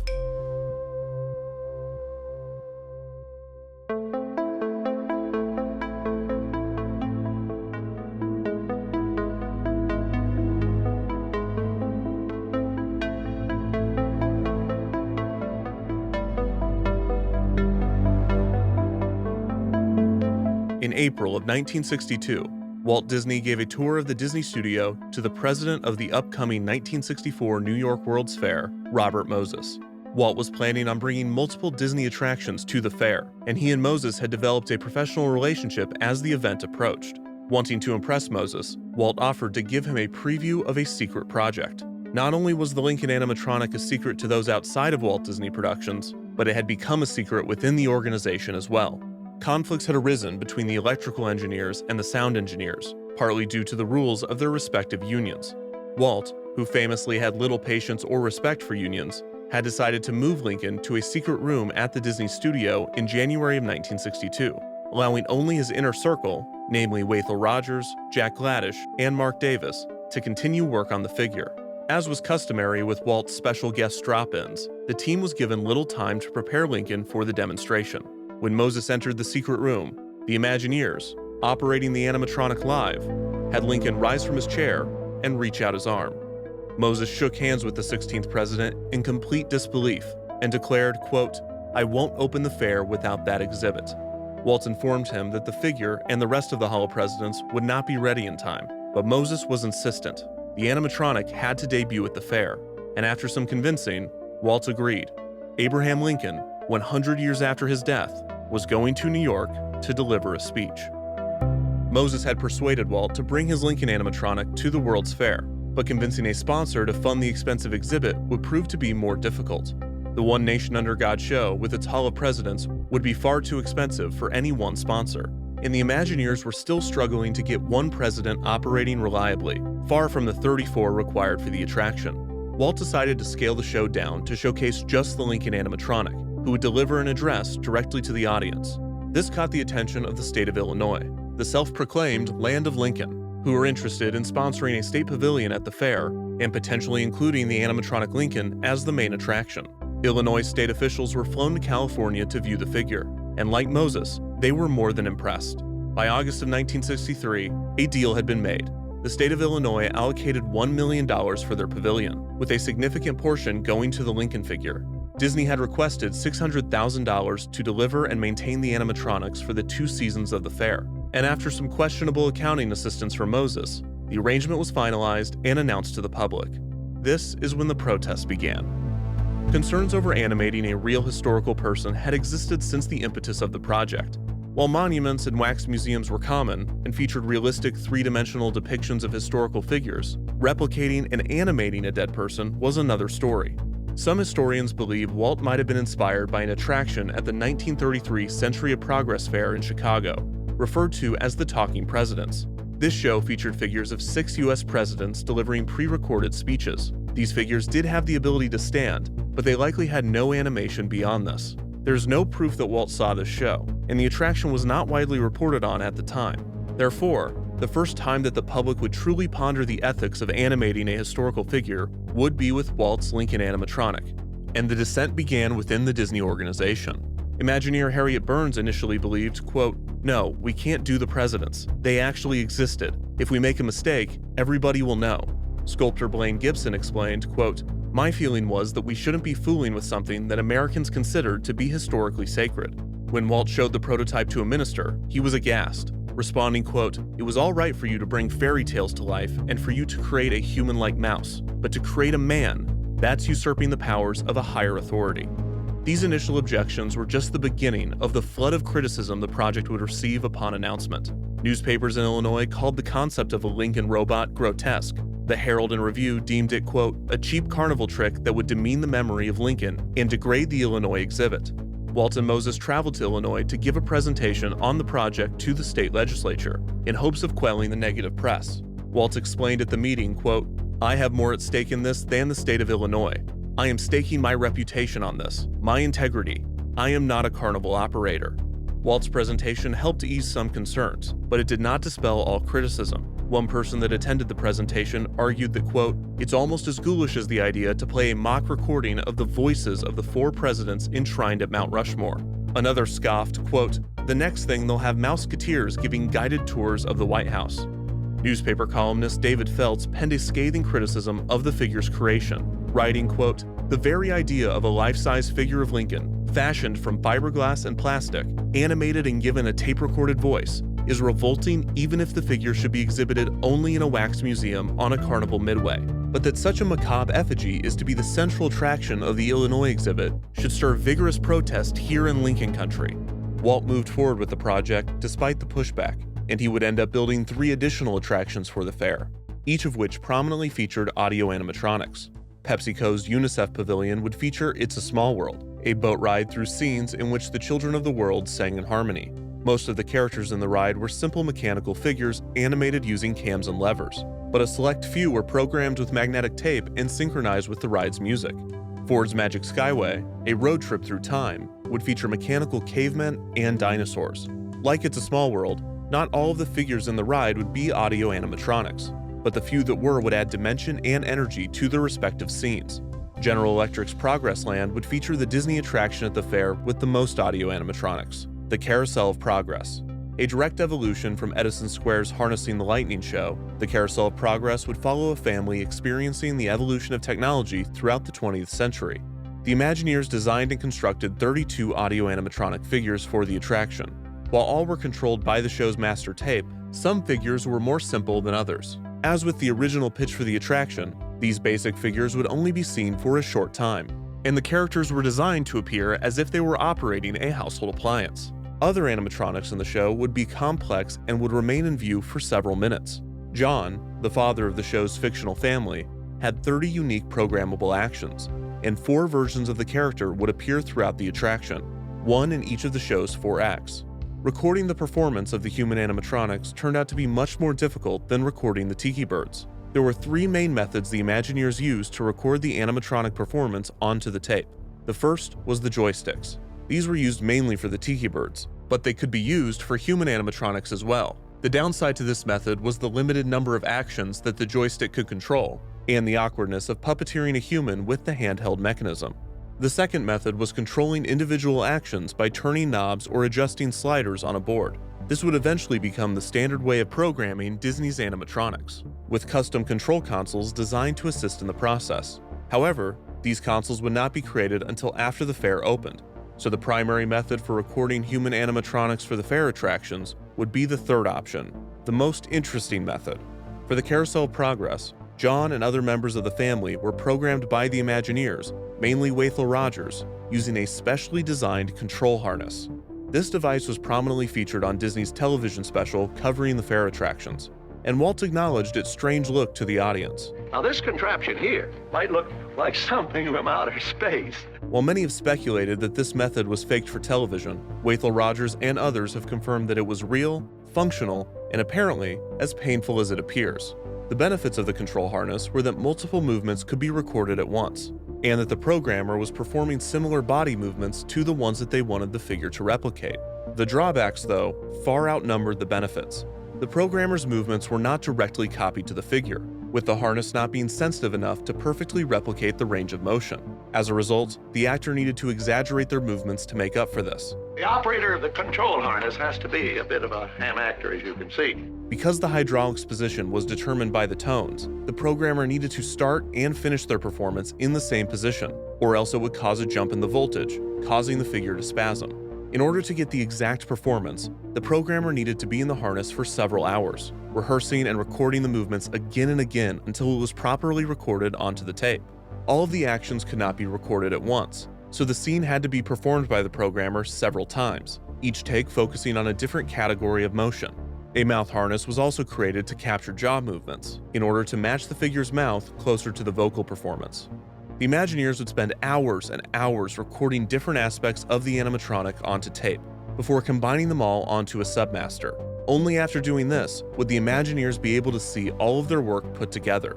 Dozens of actions, such as the moving of limbs and the timing of the mouth, all recorded separately in isolation, needed to be synchronized to create a convincing illusion of life. If the timing of one or more of the actions was off, the Imagineers could adjust the timing of the tape. But if this was not enough to solve the issue, Rogers would have to put the harness back on. He recalled, quote, "I remember times when I was in that harness so long, with everything so tight and so tense that I'd come unglued. I don't think I've ever recovered from some of that stuff." While the recording process was tedious and uncomfortable, the result was mind-blowing. The Carousel of Progress's narrator was capable of speaking, blinking, turning his head, lifting his arms, and more. One thing he could not do was stand up, and he appeared seated in all 4 acts. John was the most complex audio-animatronic that guests could view when the New York World's Fair opened on April 22, 1964. But that was only because one audio-animatronic was not working. As the fair approached, the criticisms of the Lincoln animatronic continued to surround the upcoming attraction. Walt's response to the objections remained consistent. His defense was his dedication to an authentic portrayal of Lincoln, almost as though if he were somehow able to perfectly reanimate Lincoln in a way that was indistinguishable from the real human man, there would be no reason to object to such an endeavor. This did not stop journalists and the public from debating the ethics of the animatronic, and some questioned why the robotic animation was necessary to the show at all. Even Blaine Gibson admitted that he initially believed that, quote, "It seemed like it was something that could be done much better by actors. I just didn't think we could do it in an acceptable way." Interpretations of Lincoln by live actors was commonplace, both in theater and in film and television. These performances were often praised and were viewed as respectful portrayals of the 16th president. So why did Walt not go this route for the Lincoln show? In hindsight, the suggestion feels preposterous. Walt and the Imagineers had spent 5 years and hundreds of thousands of dollars developing the animatronic. Of course, they wouldn't throw all that away and proceed with the Lincoln impersonator. But to the public that was hearing of the show for the first time, and that were not aware of all the work that had already been done, it was a valid question. Of all of the audio-animatronic attractions created for the fair, the Lincoln show was the most questionable use of the technology. The cavemen in Ford's Magic Skyway and the dolls in It's a Small World were on simple loops, too tedious and repetitive for an actor to perform. Plus, these were cartoonish, stylized depictions of humans. Some Imagineers had suggested doing the same with Lincoln, hoping that if the animatronic appeared more like a caricature, the public would be less critical of the depiction. Walt rejected the idea, demanding, quote, "No, I want him to breathe. I want him to be alive." The Carousel of Progress featured realistic human figures, but the show required these characters to instantly transition between sets, costumes, and appearances. In this case, the omission of actors was understandable, as the technology was being used to accomplish something that actors could not. This was not the case with the Lincoln show. The show that would debut at the fair, titled Great Moments with Mr. Lincoln, was simply Abraham Lincoln, alone, in a theater, delivering a speech. Why could this not be an actor? Why was Walt doing this? Apart from a personal passion for the technology, one of the arguably benign reasons was also Walt's main defense: realism. No human actor, even with prosthetics and makeup, could have the build and facial structure of the real Abraham Lincoln. The Lincoln animatronic, on the other hand, was sculpted from an actual life mask, and his body and face could be constructed to look identical to the real president. However, it wasn't. The Imagineers learned quickly that real did not always appear accurate. For instance, Gibson made subtle changes to the animatronic's face, specifically sculpting more pronounced cheekbones, to better acclimate the figure to the public's collective memory of Lincoln's appearance. Another example of this distortion was the figure's height. The real Lincoln was 6'4", which was considered very tall, both in Lincoln's era and in the early 1960s, and also today. However, when the figure was initially constructed to be 6'4", a common complaint from those previewing the animatronic was that Lincoln did not appear tall. The Imagineers decided to alter the figure's height to 6'7", distancing the animatronic from Lincoln's actual stature, but bringing him closer to the public's understanding that Lincoln was exceptionally tall. A similar liberty was taken with Lincoln's voice. For many decades, the public had assumed that Lincoln, known for his famous orations, had a deep and strong voice. By this point in the early 1960s, this misconception had been well corrected, and it was then common knowledge in academic circles that Lincoln had a high-pitched, shrill, bordering on unpleasant speaking voice. Despite this, Walt decided to go with actor Royal Dano, who gave a deep and somber performance. During the recording session, Walt over-directed Dano, forcing him to do countless takes until an authentic exhaustion came through in the vocal performance. These are just a few instances in which Walt and the Imagineers were more concerned with building a figure that was accurate to the public's expectations of Lincoln, rather than designing one that was identical to the real human being. Even if the animatronic could achieve a closer resemblance to the president, a human actor could behave more like the real Lincoln, as the real Lincoln was a human being. As impressive as the animatronic technology was becoming, it was nowhere near achieving the subtlety and range of motion of a real human. Walt's incessant requests for additional mannerisms did not let up, and he would often come into the studio with a new facial expression that he wanted Lincoln to mimic. As a result, Wathel Rogers had to put so many mechanisms in the head that he had to ask Blaine Gibson to sculpt a bump into Lincoln's skull, which would be carefully hidden by the animatronic's wig. The extra machinery allowed Lincoln to have 17 different facial expressions, but unsurprisingly, it was still limited compared to an actual human's face. So if it wasn't realism, what was the benefit of using the animatronic in Great Moments with Mr. Lincoln? The most obvious is that the technology was the star of the exhibit. Simply having an actor pretend to be Abraham Lincoln was not nearly as compelling as seeing a state-of-the-art robot pretend to be Abraham Lincoln. Walt sometimes claimed that the fact that it was such a unique experience would motivate audiences to listen closer to Lincoln's words than if they were being delivered by an actor. But this was not the only explanation he would give. In private, Walt acknowledged that he had some ulterior motives to the animatronics technology, but it is difficult to tell how serious these statements were. Jack Gladish remembers Walt admitting, quote, "I'm tired of finicky actors. I want to develop a fully animated, articulated human being to use in place of motion picture actors and actresses." Disney artist Frank Thomas believed that Walt's resentment toward his animators might have played a part in the animatronics development, recalling, quote, "We always felt that he never really knew how you animated, and he resented this to a certain extent. He always kidded about it. He'd tease us and needle us about, 'I'm gonna figure out a way to replace you guys,' particularly if he got his animated figure starting to work. He'd say, 'I'm going to teach them to animate, the first thing I'm going to teach them to do.' With all this kidding constantly, you knew there had to be something in the back of his mind that was bugging him." On one occasion, Walt argued that the animatronics were necessary for the logistics of a theme park attraction, explaining, quote, "You can't have human beings working 3 or 4 shifts. We can't afford to pay them, or they'll make mistakes, or somebody won't show up. We've got to figure out a way to have automated shows." Again, this reasoning, while true for the other Disney attractions at the fair, did not necessarily apply to Great Moments with Mr. Lincoln. The format of the show would have required an actor to speak for around 5 minutes, with around a 10-minute break in between.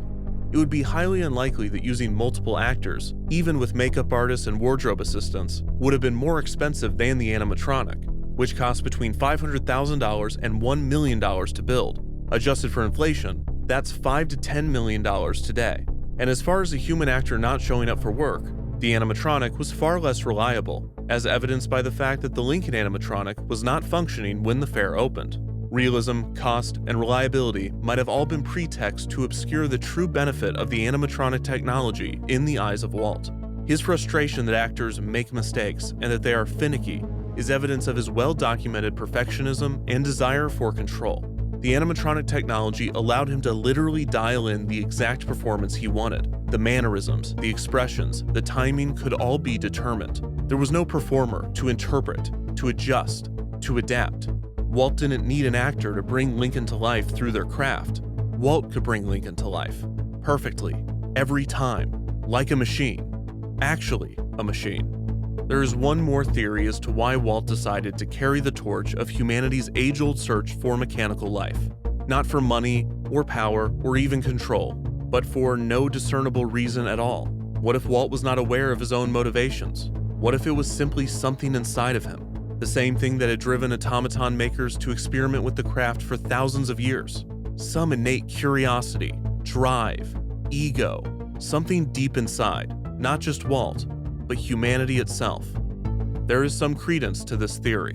When National Geographic reporter Robert DeRoos visited to view the progress on Lincoln, he asked Walt, quote, "Is anyone else doing this kind of thing?" To which Walt responded, quote, "I don't know anyone crazy enough." When New York's Parks Commissioner Newbold Morris asked Walt why he was doing this, Walt responded, quote, "Because I can't stop."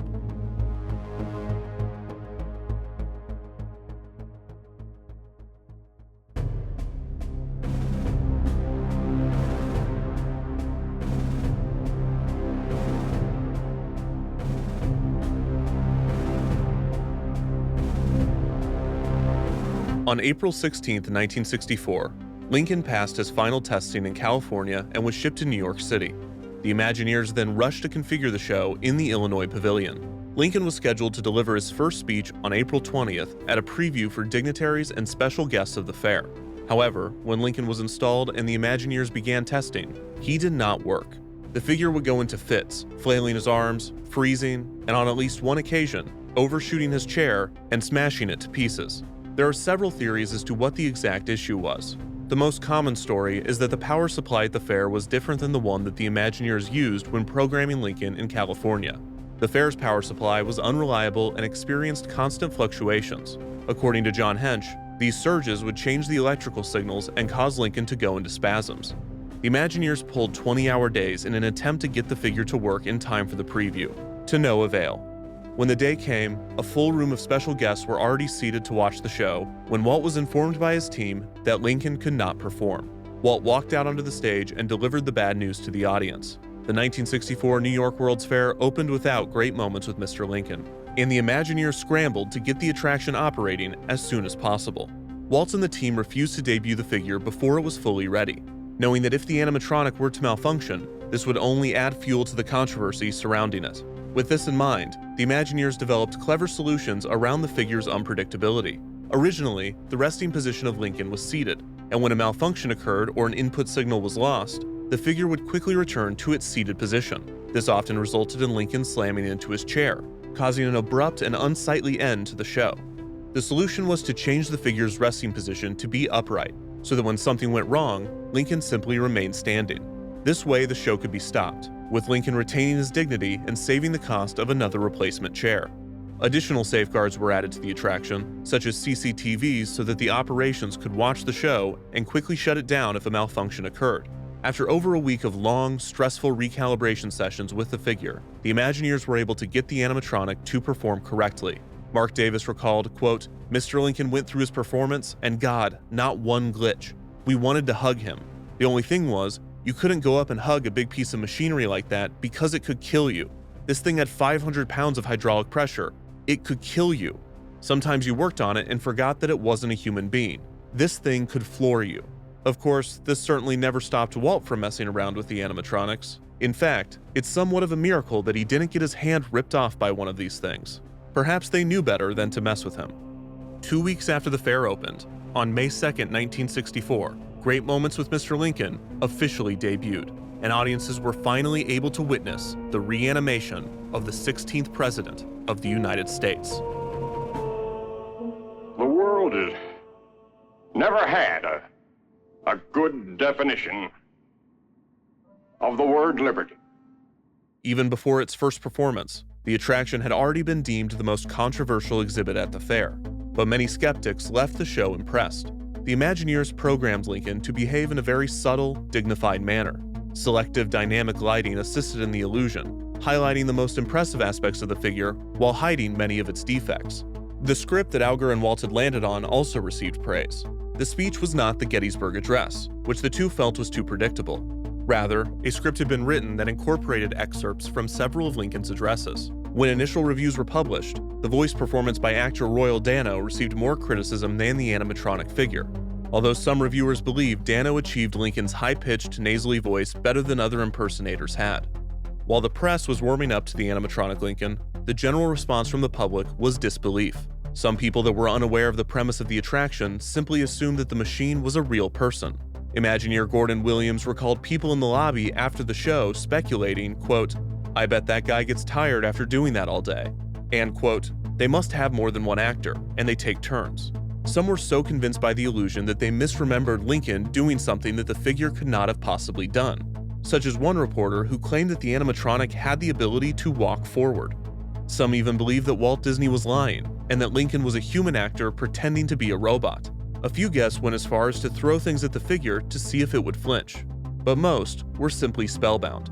It was common for audience members to become emotional, as if they were really seeing the 16th president in person.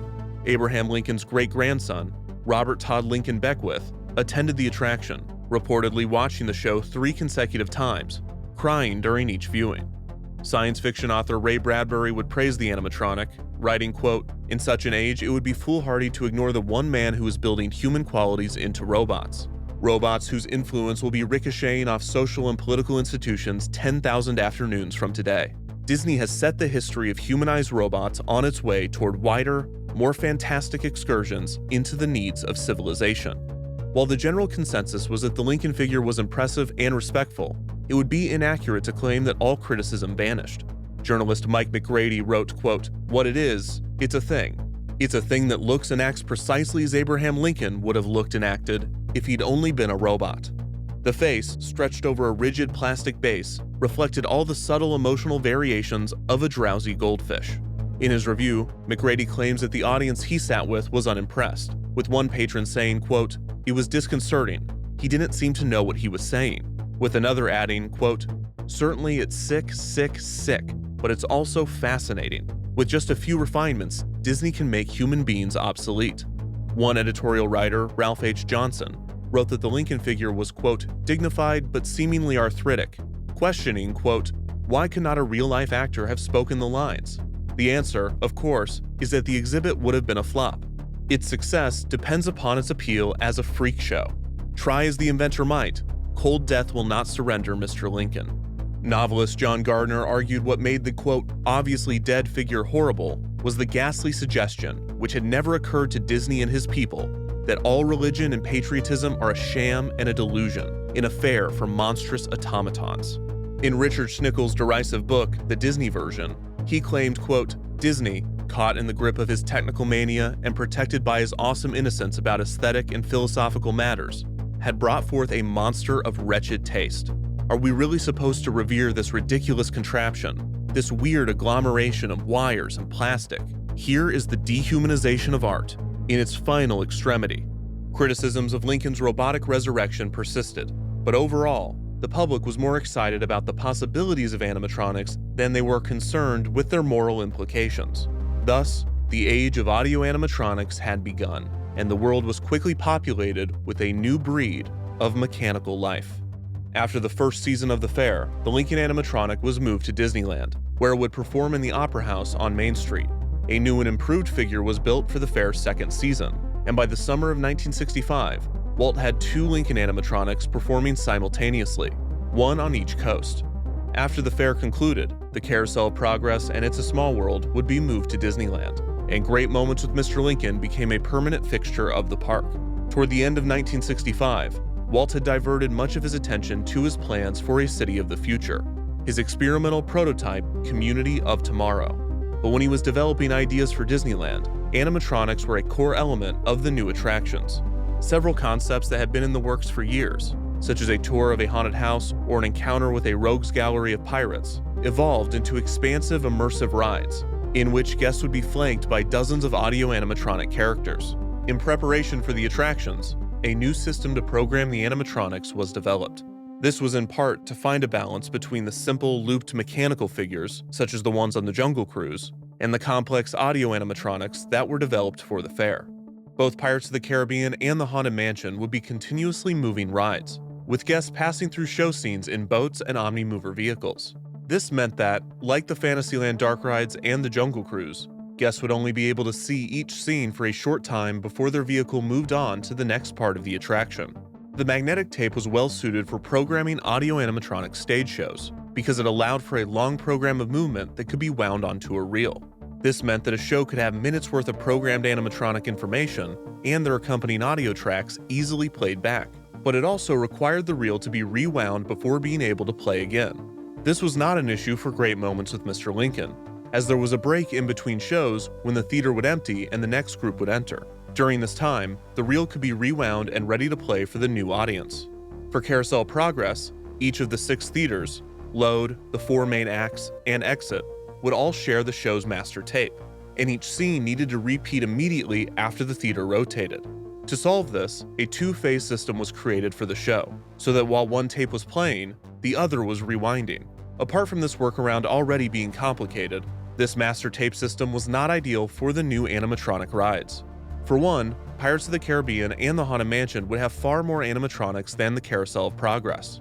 Pirates would end up having 119 total figures, 64 of which were humans. The Imagineers had already found it difficult to fit the programming information for the 32 Carousel of Progress animatronics onto a single tape, so information storage alone motivated the creation of a new system. Additionally, every new animatronic needed to be programmed, and the methods used for the fair were uncomfortable and not always reliable. Finally, the new rides would feature a completely different audio setup than the stage shows. With great moments with Mr. Lincoln and the Carousel of Progress, the audio was coming from one direction, so each character did not need to have its own audio track. It's a Small World sent guests through rooms in which they were surrounded by sound, but the audio was uniform throughout each room. With the new rides, the Imagineers wanted many of the characters to have unique dialogue, with the sound emitting from near the character's location, as if the guests were really surrounded by pirates and ghosts. For all of these reasons, a new method of programming was developed. The new system would be inspired by the camshafts used by the automatons of the past, but with a space-age twist. The Imagineers would use large aluminum discs, which would be slowly rotated so that the edge of the disc would pass between a light and a photodetector. The photodetector was capable of producing an electrical current when it received photons from the light. The disc would block the light so that no photons reached the photodetector. The animators then manually cut ridges into the disc, allowing the light to pass through whenever they wanted a mechanism to be activated on the figure. This system could also control analog mechanisms that needed voltage regulation. In the magnetic tape system, this was controlled by the amplitude of the sound wave, but in the photodetector, the varied voltage would be determined by the amount of light that could reach the photodetector. Therefore, the two extremes of a mechanism would be when the photodetector was fully exposed and when the light was completely blocked. If the animator wanted the mechanism to stop somewhere in between, they would cut the disc so that the light was only partially blocked. This also allowed for some control over the speed of the movement, because the animator could allow the light to be quickly exposed or blocked, or be more slowly exposed or blocked, depending on how the disc was cut. In this system, each disc controlled only one body action, so cabinets that could hold the discs in a vertical arrangement were created. These cabinets had enough room to stack 28 discs, and they would turn at a constant rate so that one full rotation would occur every 60 seconds. This would be a long enough program that guests passing by the scenes could not detect the loop, but not so long that time and space were being wasted. The final element was synchronizing the sound with each figure's motions, and synchronizing each figure with one another. The magnetic tape system had synchronization built in. One track would be audio, and the other tracks would be the programming information. With the cam rack system, the Imagineers needed a way for sound to be played in a loop, synchronized with the spinning discs. Luckily, Disneyland had already been using loopable magnetic tapes since it opened for sound effects and ambient music. These repeater mechanisms sent the tape through a long path before repeating, so all that the Imagineers needed to do was install one of these repeaters that was calibrated for 60-second loops to match the rotation of the programmable discs. The finale of both attractions would feature two ensemble musical performances, sung by the animatronics. The two theme songs, Yo-Ho, A Pirate's Life for Me, and Grim Grinning Ghosts, would be written so that the music and lyrics lasted exactly 60 seconds, so that they could be perfectly looped along with the spinning discs.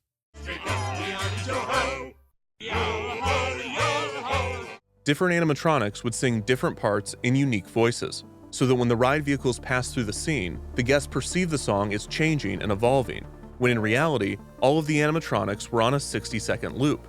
The guest was merely moving past voices and instruments that they had already heard and closer to ones that they had yet to hear. To avoid all of the different characters becoming unsynced, a signal was sent when each cabinet finished a rotation, and the next rotation would not begin until all of the cabinets had returned to the start of their loop. This would sometimes result in a small moment of silence between audio loops, but this was typically not detectable by guests. The new cam decks had many advantages for the Imagineers that resulted in a unique guest experience. However, there were several obvious downsides to the new method. The cam cabinets were huge and required significant storage space. With the magnetic tape, 10 actions could be stored on a single track, but with the cam decks, 10 actions required 10 aluminum discs.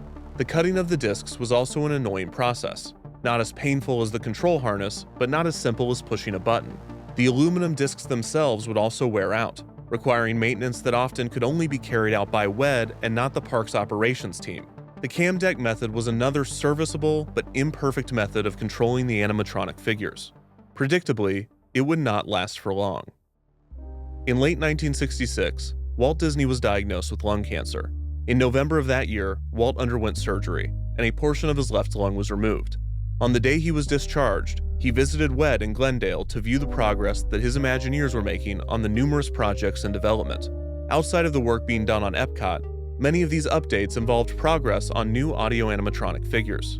Mark Davis, who is now leading the creative development on Pirates of the Caribbean, showed Walt the Imagineers' most impressive animatronic figure to date, a pirate auctioneer.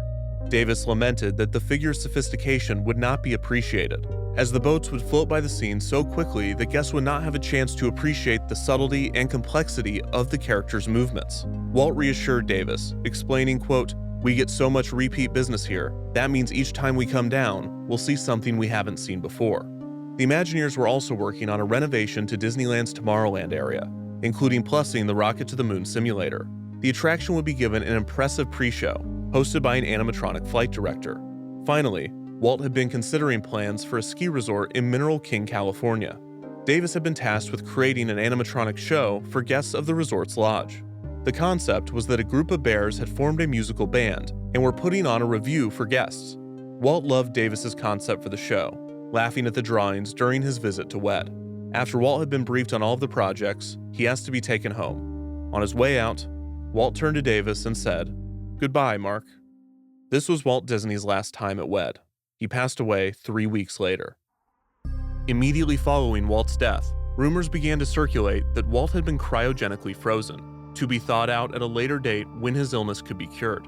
One tabloid journalist claimed to have snuck into the hospital room where Walt was supposed to be on his deathbed, only to find him floating, frozen in a metal tube. Other sources claim that Walt had asked to be frozen, but the request was ultimately denied. As the rumor spread, first throughout Hollywood and then around the world, urban legends were spawned. Some claim that it was only Walt's head that was preserved. Others claim that the freezing chamber is located under the Pirates of the Caribbean attraction, that opened just 4 months after his death. The rumor had become so prevalent, such a staple of American pop culture, that reportedly, in 1983, soon-to-be Disney CEO Michael Eisner asked Walt's daughter Diane Disney Miller at a dinner, quote, "Is he," before Diane interrupted him, saying, quote, "I know what you're going to ask, and no, Dad isn't frozen." There is little evidence that Walt was aware of cryogenics, and no evidence that he had requested it. In reality, Walt was cremated, and his ashes were placed in Forest Lawn Memorial Park in Glendale, California. The story that Walt had been frozen was merely tabloid gossip. The idea that someone whose products were so seemingly innocent and whose persona was so wholesome had undergone such an eerie and grim treatment was amusing to the masses. But there was also something specifically about Walt attempting to use experimental science to escape his own death that was believable. After all, he was a well-known futurist. Walt had speculated on space travel, built monorails and people movers, and designed and almost constructed a city of the future. Though it may have been the development of audio-animatronics that had propelled these rumors most of all. In the minds of the public, Walt had been placed among those who toyed with the idea of life itself. Certainly, if Walt could use technology to bring Abraham Lincoln back to deliver a speech in the year 1964, Walt could use technology to cheat death himself. But this wasn't the case. His fragile, mortal body had failed, and then it was turned to ash. Walt was dead, gone forever from this mortal plane. And the bitter irony was that the only resurrection available to him now was the very one that he had developed. In the years following Walt's death, his brother Roy and the rest of Walt Disney Productions carried on with his Florida project, delaying development on Walt City of the Future and focusing on building a new theme park. Walt Disney World's Magic Kingdom was conceptually identical to Disneyland, with the most obvious difference between the two being Magic Kingdom's larger scale. Like Disneyland, the new park would have its own Main Street, Castle, Adventureland, Frontierland, Fantasyland, and Tomorrowland. Several attractions were cloned for the park as well, with only minor changes differentiating the Magic Kingdom version from the Disneyland original. With all of the duplication, Disney was motivated to create a few standout experiences that were exclusive to Walt Disney World. In these cases, the Imagineers relied on concepts that Walt had proposed but never built, and the 3 attractions chosen would all be audio-animatronic stage shows. The Country Bear Jamboree, originally pitched for the Mineral King Ski Lodge, would perform for guests in the park's Frontierland. The Mickey Mouse Revue, a performance by characters from across the Disney canon, was another animatronic show that Walt had considered. The show would be placed in the park's Fantasyland. The third animatronic show would perform in the Magic Kingdom's only unique themed area. Liberty Square was an evolution of Disneyland's never-built Liberty Street, complete with its signature attraction, the Hall of Presidents. Walt's ambitious dream of having 33 presidents share a stage had finally been realized, with 3 bonus presidents, as 3 more people had held the office since the idea was conceived. The star of the show would be another impressive Abraham Lincoln figure, with more limited animation being given to the rest of the presidents. This was Disney's first time creating animatronics that directly mimicked real living persons. Harry S. Truman and Lyndon B. Johnson were still alive at the time of the attraction's debut, and the sitting president, Richard Nixon, was also sculpted, animated, and included among the representations of all the presidents that had preceded him. If there had ever been a true debate over whether or not Disney should make robots of dead people, the pro-robots of dead people camp won handedly. Not only were 33 of the 36 figures depicting people that had passed away, but the attraction featured animatronics of John F. Kennedy, whose assassination had occurred less than a decade prior, and of Dwight D. Eisenhower, who had died just 2 years prior to the show's opening. But as with so many things in human history, there's only a brief window of time to prevent something that is new from becoming something that has always been. The Abraham Lincoln animatronic had normalized the process of mechanical resurrection, at least in the minds of the American public. Despite initially being labeled as a sideshow, Walt and the Imagineers had turned Great Moments with Mr. Lincoln into a program that was seen by many as a respectful tribute. Sure, there were passionate and compelling critiques at the time of its debut, but the overall consensus was positive. So much so that when the Hall of Presidents opened, there was no great debate, no significant pushback or scathing critiques, because it was nothing new. Of course, Walt, the Imagineers, the Disney company, can sculpt and animate a dead person. They always have. Has it not always been this way? It should not come as a surprise that the elaborate animatronic stage shows of the Magic Kingdom would only be possible thanks to a new programming method. All of the work and innovation that had been done to create the magnetic tape system and the cam rack system would be made obsolete by this new method, a method that would enable people all around the world to build and program animatronics, a method that is still being used today and might owe its origin, in part, to the early age of automata. In 1819, Wolfgang von Kempelen's chess player was on tour, challenging chess masters and dignitaries to games in front of live audiences. While the Turk's secret would not be revealed for several decades, the machine was not without its skeptics. One spectator, English mathematician and philosopher Charles Babbage, was impressed with the Turk as a trick, but was unconvinced of its touted ability to reason.